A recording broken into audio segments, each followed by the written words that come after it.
Good evening and welcome to California Today. I'm Liang Zhang. Here's a preview of some of today's stories. The Los Angeles County Board of Supervisors voted to terminate around 18,000 government employees. They voted in favor despite pushback from the community. And Meta announced that the billionaire will be retiring from its board of directors later this year. He will be spending more time in politics. Thousands of Los Angeles County workers could lose their job after the Board of Supervisors voted today to terminate employees who are unvaccinated.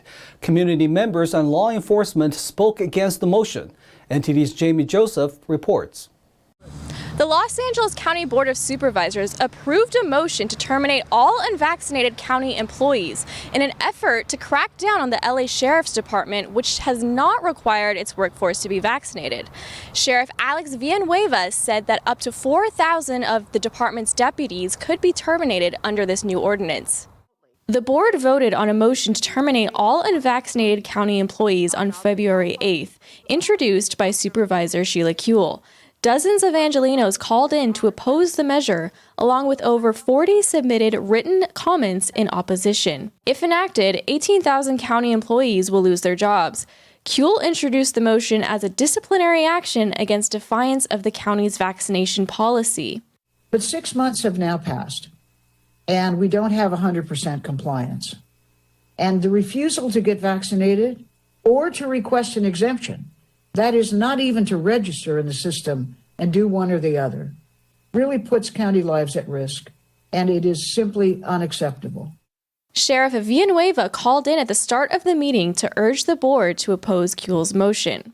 So your motion is going to seek to basically cause us to actually lose 4,000 employees for a grand total of 0.4% improvement in positivity rate is not exactly a benefit to public safety. Villanueva said the motion is ill-advised, illogical, and probably in the long run illegal. Item number 18 is going to be a death blow to public safety in Los Angeles County. Villanueva warned that losing deputies would increase already rising crime in Los Angeles. The sheriff pointed to LA's 64% increase in grand theft auto and a 94% rise in murders over the last 2 years. But despite the rising murders, Kuehl said, "We are not going to permit county lives to be jeopardized."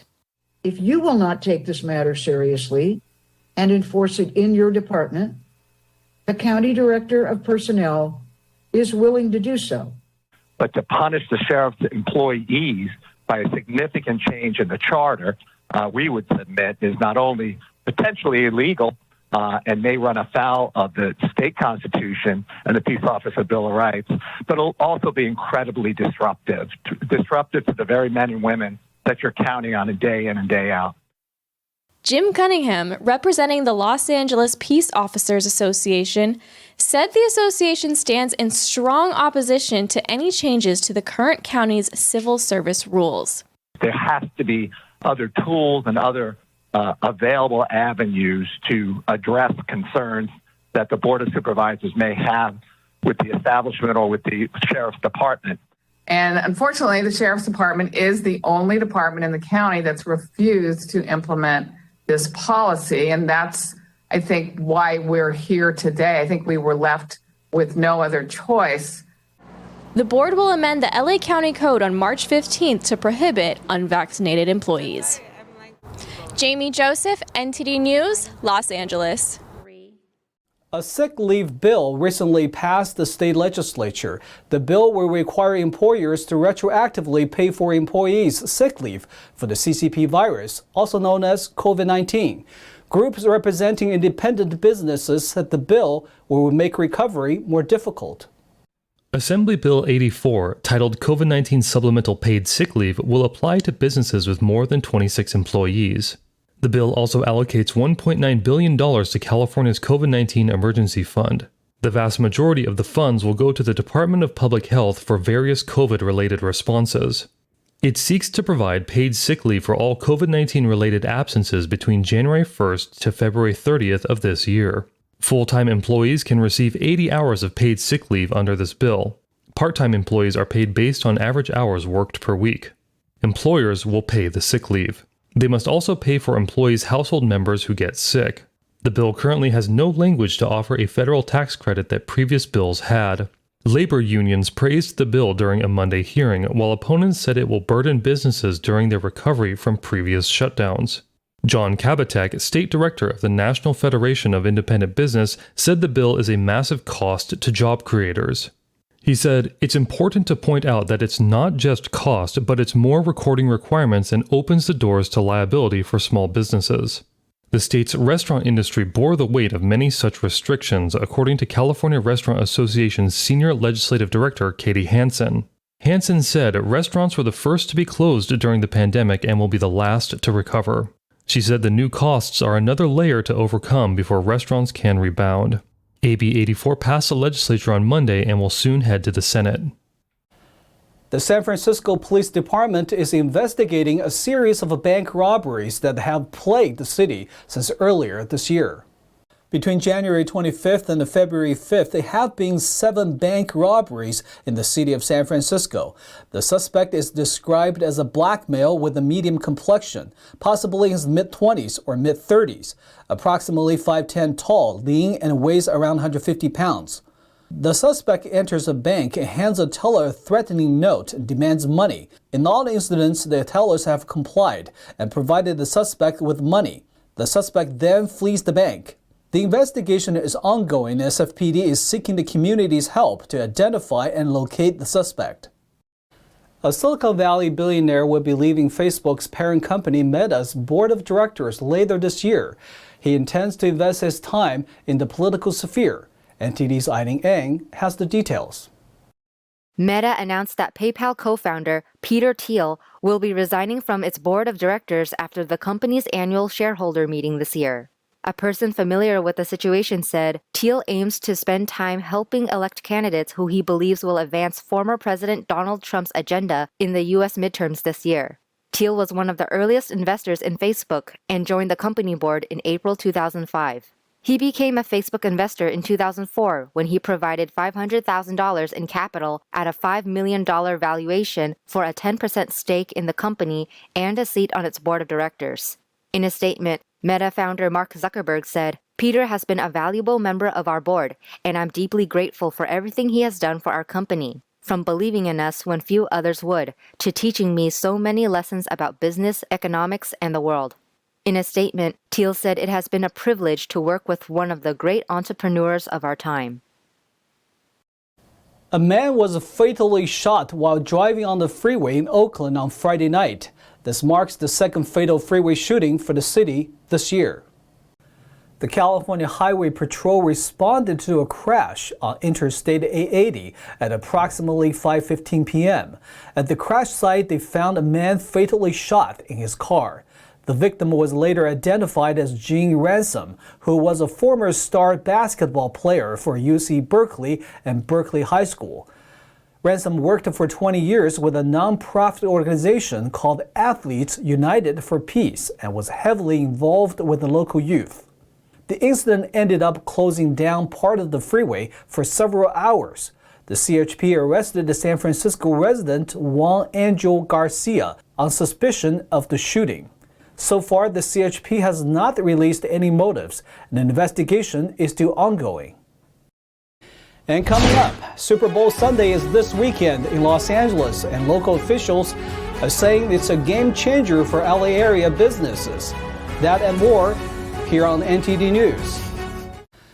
Super Bowl week is underway in Los Angeles, and city officials are saying that it's a welcome boost for the local economy.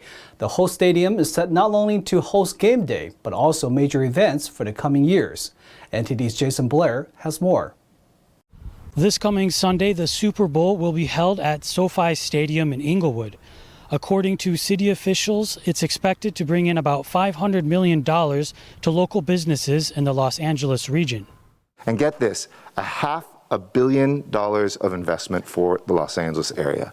That is something not only well worth campaigning for, but making sure that we get. On Monday, at a press conference kicking off Super Bowl week, Inglewood Mayor James Butts said his city looked forward to reaping the economic benefits while hosting a world-class event. The Super Bowl means millions of dollars in economic benefits for the city, bringing thousands of out-of-town visitors and their credit cards and cash to our local hotels, restaurants, entertainment venues, and retail businesses. Butts said that the championship game at the new $5.5 billion stadium marks the dawn of an exciting new era for Inglewood. He added that the benefit for the city will compound with each subsequent event. SoFi Stadium is set to host college football playoffs next year, will likely host World Cup soccer matches in 2026, and the Olympics opening ceremony in 2028. And this Super Bowl Sunday, the Los Angeles Rams take on the Cincinnati Bengals. Jason Blair, NTD News, California. The Super Bowl is this coming Sunday as the Los Angeles Rams and Cincinnati Bengals prepare to face off at the SoFi Stadium. Government officials are preparing to tighten the security measures ahead of the big game.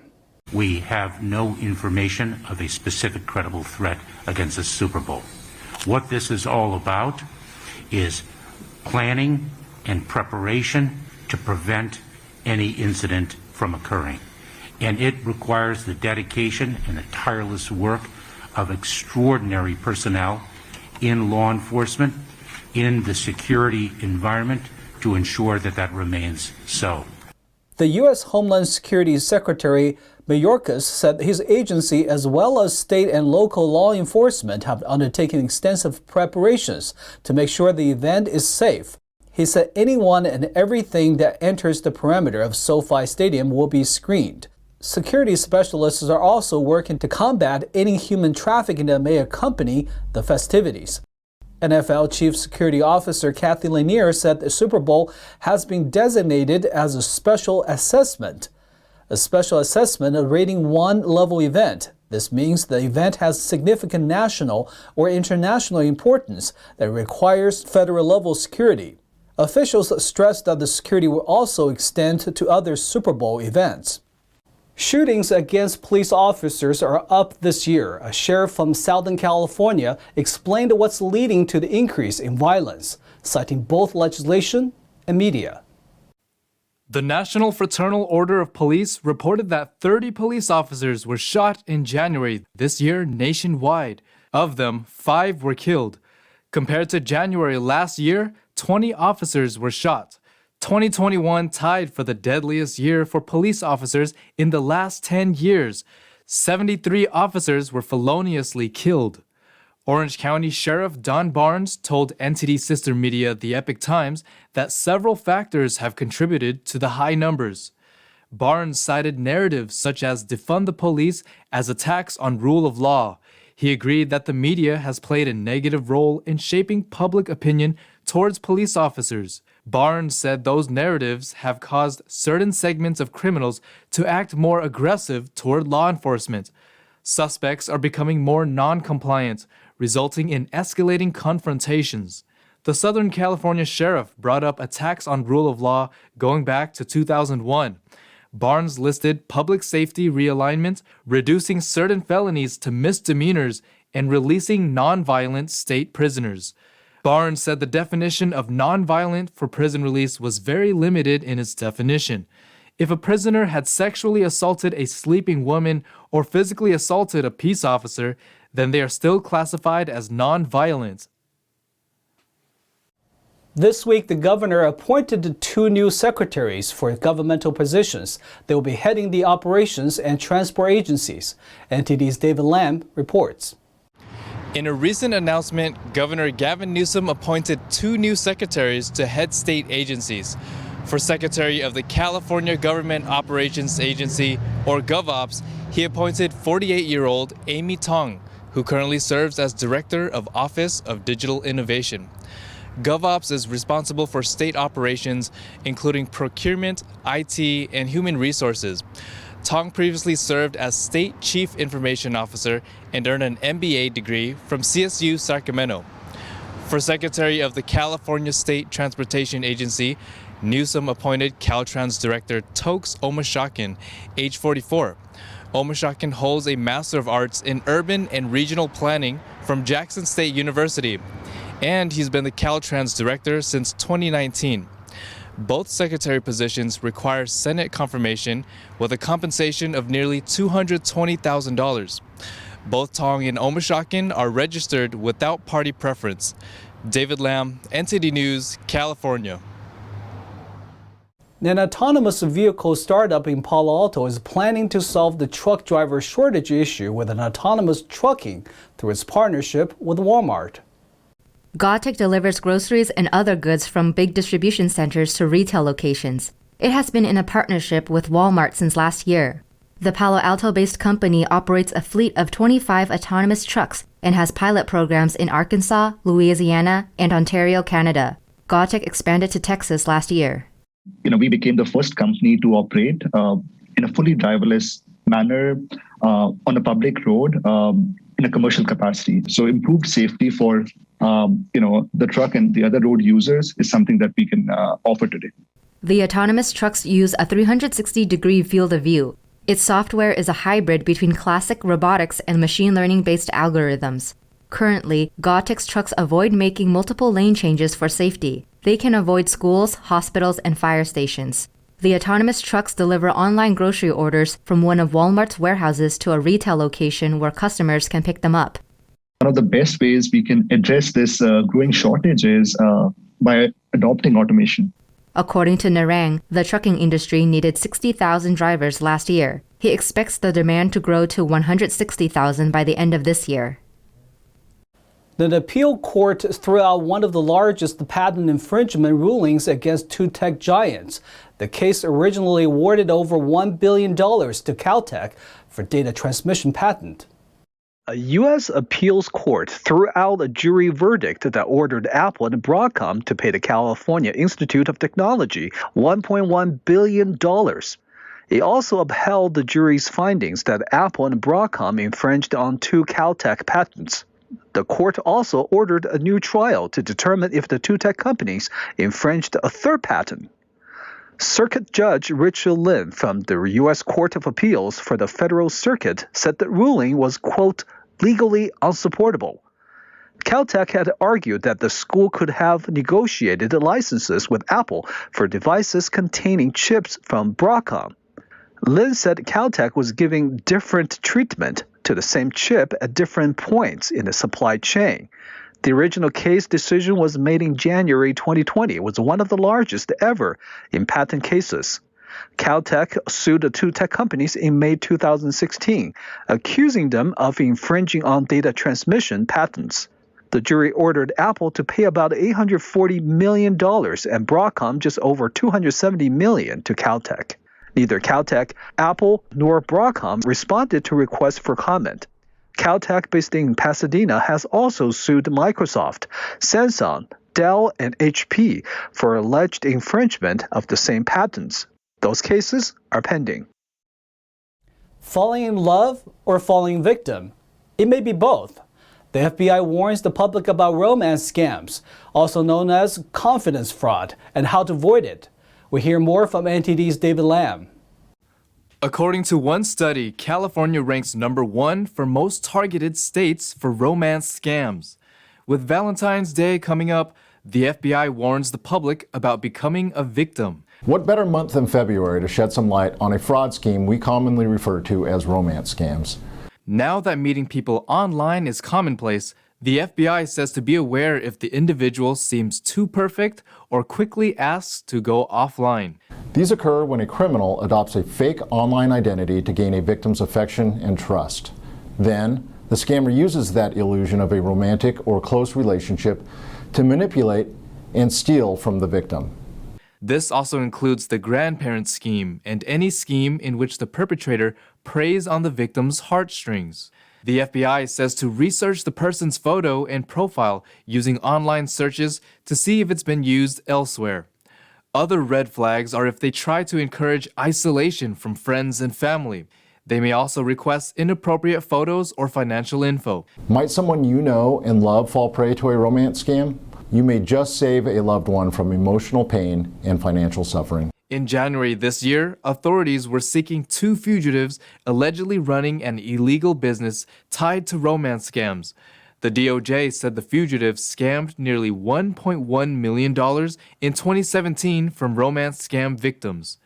David Lamb, NTD News, California.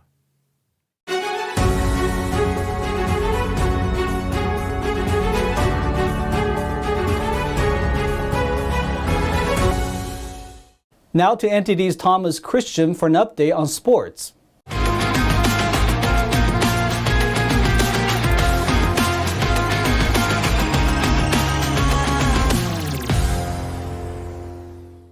I'm Thomas Christian, taking you through the California Today Sports Roundup. Cincinnati Bengals rookie Evan McPherson, who has been perfect during his team's run to the Super Bowl, said on Monday he feels no pressure heading into a game where he can replace Adam Vinatieri as the NFL's greatest postseason kicker. McPherson has gone a perfect 12 for 12 in Cincinnati's 3 playoff games and needs 3 more field goals in Sunday's Super Bowl to break Vinatieri's record for the most field goals made in a single postseason, and most made without a miss by any kicker in a single postseason. McPherson was the only kicker selected in last year's NFL draft, and his first foray into the playoffs has been nothing short of remarkable, as he has proven himself to be fearless under pressure. The 22-year-old McPherson nailed a 52-yard field goal as time expired to upset top-seeded Tennessee and converted a 31-yarder in overtime to beat Kansas City and send Cincinnati to their first Super Bowl appearance since 1989. While McPherson is well aware of the rarity of reaching the NFL's biggest stage so quickly, far from common, and that the game could come down to his leg, he is not putting any added pressure on himself ahead of Sunday's clash with the hometown Los Angeles Rams. McPherson, who is scheduled to arrive in California with his teammates on Tuesday, said the team's Super Bowl preparation has been great and that he is in the right frame of mind. A new racing team owned by former Olympic gold medal winner and transgender activist Caitlyn Jenner will compete in the 2022 W Series, the all-female motor racing championship set on Tuesday. American Jenner, a former professional racing driver, will be the team principal overseeing the day-to-day running of the Jenner racing team. The team said picking the driver lineup, car livery, and acquiring sponsors aligned with the mission of promoting women in the sport. The W Series visits 5 new circuits in 2022 as part of an 8-race calendar in which teams compete on the same weekends as Formula One for the second successive year. The series will begin in Miami from May 6th to 8th as a support event for the inaugural Formula One Miami Grand Prix around the Hard Rock Stadium. I'm Thomas Christian, and thanks for tuning in. And that's all we have in store for you tonight. We'd love to have you back on California Today every weekday at 8:30 p.m. Feel free to let us know if you have any news tips for our show. We're also on Twitter, Facebook, and YouTube. I'm Liang Zhang. We'll see you next time.